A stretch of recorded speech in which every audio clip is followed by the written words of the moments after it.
Hey, I'm James from SmokeWare Barbecue, and today we are making chicken shawarma and naan bread. Let's get into it. So there are a bunch of ways that we could prepare today's chicken shawarma. I've done a number on my Kamado Joe using the Joe Tisserie accessory. I've done al pastor as well as some chicken souvlaki. One of the things that I love about that is the direct exposure to the fire and the coals and the flavor that imparts.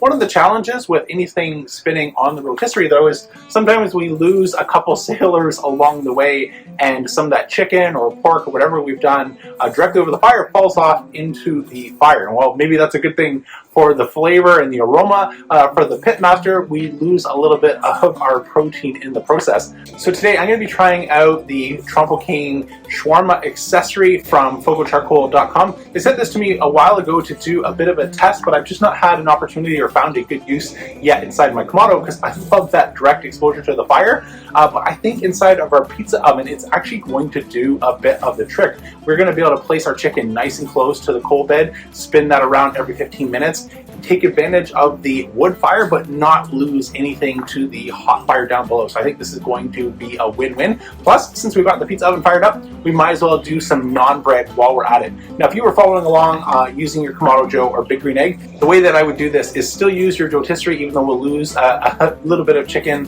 along the way, and then add in a cast iron half moon or something like that to be able to do your naan bread. Get that up to a temperature of about 600 degrees Fahrenheit. But after doing many tests, but since I own the pizza oven, I might as well use best foot forward here to turn out an absolute winner, even though there are lots of different ways that you could follow along at home. So why don't I take you back to yesterday and show you the marinade and the prep for an amazing chicken shawarma. And when you rejoin me present day, we'll fire up our pizza oven, make our naan bread, and dive in for our taste test. See you soon.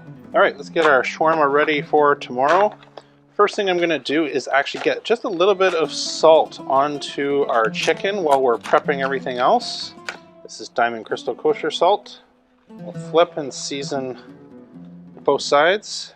Next, start by adding your olive oil or any clear oil into the bag. I'll put the exact amounts of everything up on the screen so you don't frantically have to write all of that down and follow along. We're going to start with our paprika. Go for 2 teaspoons. 2 teaspoons again of cumin. Down into the 1 teaspoon category, we're going to start with white sugar, turmeric, allspice. I have the coarse kind, but you can just throw that into your grinder. Like I have a pepper cannon that will grind this up, no problem. Just give this a quick grind. In we go. Now we're into the half teaspoon category, so we're going to start with our coriander, garlic powder, cinnamon, down to a 1/4 teaspoon now, cayenne. Not in the recipe, but I add a couple red pepper flakes, a little black pepper, pinch more salt, but I'm going for some smoked Maldons, unlike our Diamond Crystal that we've added already onto the chicken. And lastly, a 1/4 teaspoon of call your mom. No, I mean cardamom. Just kidding. Dad jokes, they're always free. So what we want to do now is actually mix all these together in the bag before we put our chicken. This will just help make sure that we don't get any high concentrations of any rub and seasoning on one part, and that part of the chicken will be more flavorful than what we have elsewhere. So we'll mix this up really quick. That's good. Now we can add our chicken. Mix in our marinade, seal that up, and we'll turn it once in the middle between now and tomorrow when we get ready to cook this. See you then. Okay, a couple hours ahead of time, we need to get started on our dough recipe. Little dough joke for all my dough fans. So we want water just over 100 degrees. This is perfect. So I'm going to add that and our yeast into our bowl along with some sugar and give this a couple minutes to activate. Get 2 teaspoons of yeast or sugar. All right, let's mix this. This will need a couple minutes till it starts to foam. That's why we want the temperature of our water just to be up gently over 100 degrees Fahrenheit so that that happens more quickly. Okay, our yeast has rested for 2-3 minutes and I don't see any more bubbles starting to pop, so I think we are ready to go.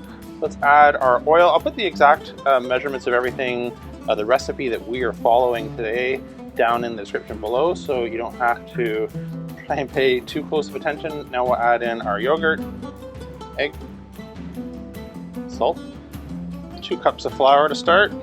Mix this up. We've got some extra flour here just in case we need to get the consistency right. So there's just a little bit more than 2 cups. You want that nearby once this is mixed. We can start kneading it. So as I'm feeling this is still sticking to the hands once I started to make the balls. So we'll just keep adding flour until we start to get a smooth, stretchy consistency without it feeling incredibly tacky as if our hands are stuck in a fly trap. So this is starting to feel good to the point where it's not sticky, but also we don't want it to dry out. So I'm going to place it in a bowl that's been oiled gently with some olive oil and cover it for 1 hour. Okay, I just overshot the hour mark a little bit, but let's take a look now and see how our dough ball is. We're looking for it to be at least double where we left off last time. I don't know, to me that looks, to my eyes, about double. Let's get this out. So now we're looking to get about 6 dough balls out of our roll here. And like pizza, I'm just sort of rolling and tucking these into little balls.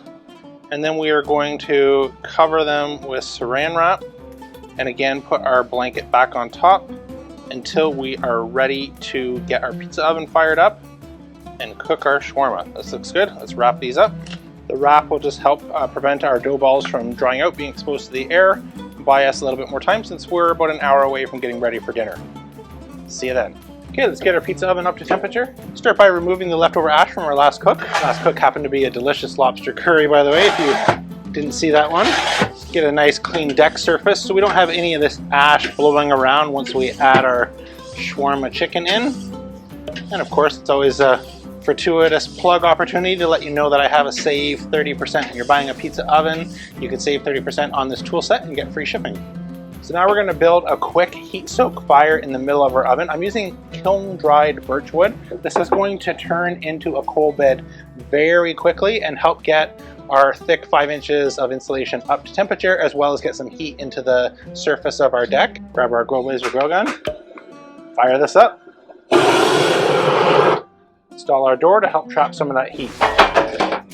So I've also learned a bunch about trying to manage the conductive heat that we're going to get off the base of our fire bricks. So I'm just going to fold up a little bit of tinfoil and place this at the bottom, just to help keep our bottom layer of chicken off of the direct heat from the floor of our wood-fired oven.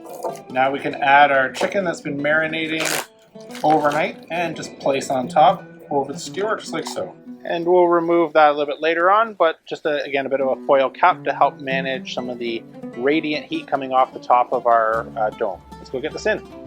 Perfect, that's exactly what we're after, about 600 degrees. Let's add our chicken.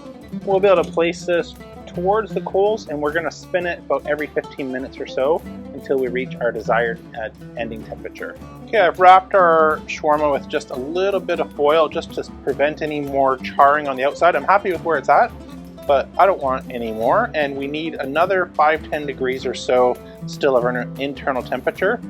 But I've also taken the opportunity to add a fresh split of wood just to get the core temperature of our deck back up to perfect temperatures for about 600 degrees or so for our naan bread. So let's get this out.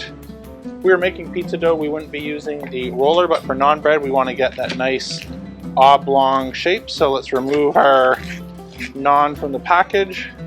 That olive oil that we added earlier did its job to help make sure that it doesn't stick. Get this on, and we will just roll it out like so. And that's perfect. I'll take you fast forward while we do the next 5. These look good. Let's go check on our shawarma. See if we have that 165 degrees internal temperature that we're looking for. 164, 163, 162. I think that is perfect. That will carry over cook just a little bit in the rest.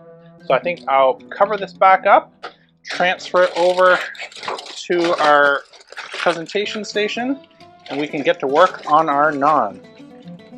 Got about 3 of our naan on a peel.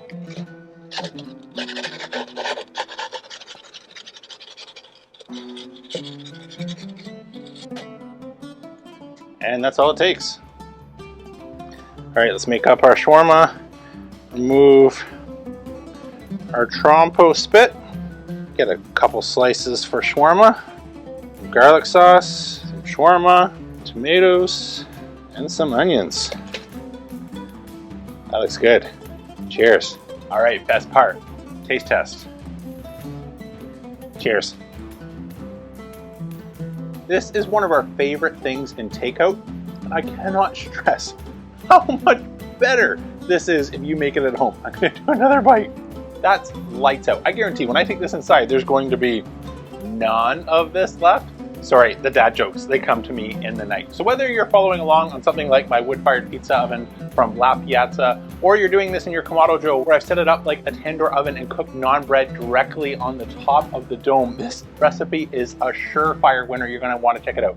As always, I'll put the details down in the description below. And if you have any questions about this and you wanna ask me in a more one-on-one setting, be sure to check out the members only section when you're down there. I go live once a month and can interact with you, answer any questions that you might be facing, or whatever it is that you'd like to chat about. We get together with other members and can interact and learn from each other. All the details are down below. That's it for today though. I'm James from Smoky Dad Barbecue signing off. Remember, don't be afraid to fire it up. Seriously good. Like, no joke. Wow.